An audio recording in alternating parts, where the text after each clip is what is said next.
Global માર્કેટ્સની update સાથે જોડાયા છે સહયોગી નીરજ કંસારા. Neeraj, good morning. અને આજના દિવસનું સેટઅપ વૈશ્વિક બજારથી કઈ રીતે દેખાઈ રહ્યું છે? તો જો આજના દિવસે આપણને અમેરિકાના બજાર જે ગઈકાલના સંકેત આપતા હતા એ સારા એવા સંકેત આપ્યા છે. ફરી એક વખત ત્યાં આગળ તેજી સાથે આપણને અમેરિકાના બજારો બંધ થતા દેખાયા છે અને ખાસ કરીને S&P 500 છે એ મહત્ત્વનું જે 5000નું લેવલ જ છે કે જે સાયકોલોજીકલ લેવલ પર છે ત્યાં નજીક બંધ આવતું દેખાયું છે.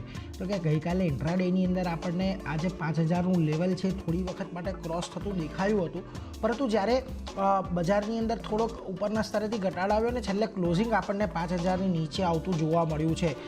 ખાસ કરીને જોઈ લો તો સારા પરિણામો આવ્યા એને કારણે બજારને તેજી મળી છે અને ગઈકાલે સ્મોલ કેપની અંદર આપણને એક સારી એવી તેજી જોવા મળી છે યુએસની અંદર. અને ખાસ કરીને સારા પરિણામ બાદ જે આમ કરીને કંપની છે એના શેરની અંદર ગઈકાલે 47%ની તેજી આપણે આવતા જોઈ હતી. બીજી તરફ વોલ્ટ ડિઝનીસમાં પણ ગઈકાલે સારી એવી તેજી જોવા મળી. 11% જેટલો શેર ગઈકાલે વધતો દેખાયો. સારા ત્રિમાસિકના પરિણામ આવ્યા કંપનીને, એને કારણે ત્યાં તેજી જોવા મળી. અને ખાસ કરીને ડિસેમ્બર 2020 બાદ અહીંયાથી એક સારી એવી તેજી આપણને વોલ્ટ ડિઝનીની અંદર આવતા જોવા મળી છે. બીજી તરફ JP મોર્ગને એક S&P 500 પર રિપોર્ટ બહાર પાડ્યો છે અને એમનું એવું માનવું છે કે આ વર્ષની અંદર S&P 500 લગભગ બીજો 20% જેટલો અહીંયાથી ઘટી શકે છે. એટલે ખાસ ધ્યાન એના પર પણ રાખશું, કારણ કે અત્યારે અમેરિકાના જે બજારો છે એ એક નવા ઉચ્ચતમ સ્તર પર પહોંચ્યા છે, નવા શિખરની આજુબાજુ કામ કરી રહ્યા છે. એટલા માટે ત્યાંથી થોડોક ઘટાડો આવવો સ્વાભાવિક છે, પરંતુ JP મોર્ગનનો ક્લેમ કેવો રહે છે એ તો આપણને સમય જ બતાવવાનો છે. પરંતુ એની સાથે જ ક્રૂડમાં પણ જુઓ સારી એવી તેજી આપણને ક્રૂડમાં ગઈકાલે જોવા મળી. એક દિવસમાં 3% જેટલું ક્રૂડ આપણને વધતું દેખાયું. $82ની નજીક જે બ્રેન્ટ છે એનો ભાવ પહોંચ્યો.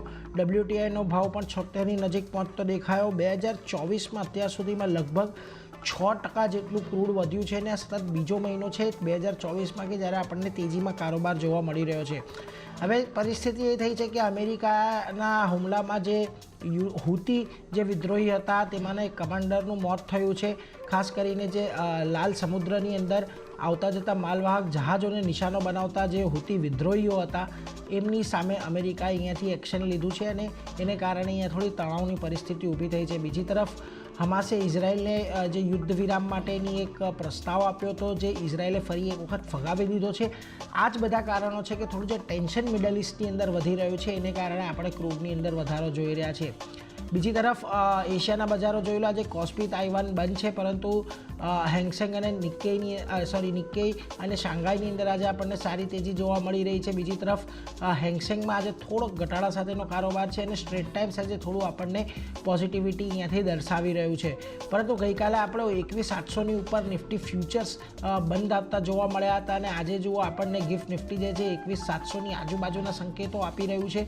એટલા માટે આજના દિવસમાં આપણને ખાસ કરીને 40 પોઈન્ટનો ઘટાડો શરૂઆતી આવી શકે છે, પરંતુ ઓવરઓલ જે રીતે આપણા માર્કેટનું સેટઅપ છે લાગે છે કે આજનો દિવસ પણ થોડો ઘટાડાનો રહી શકે છે.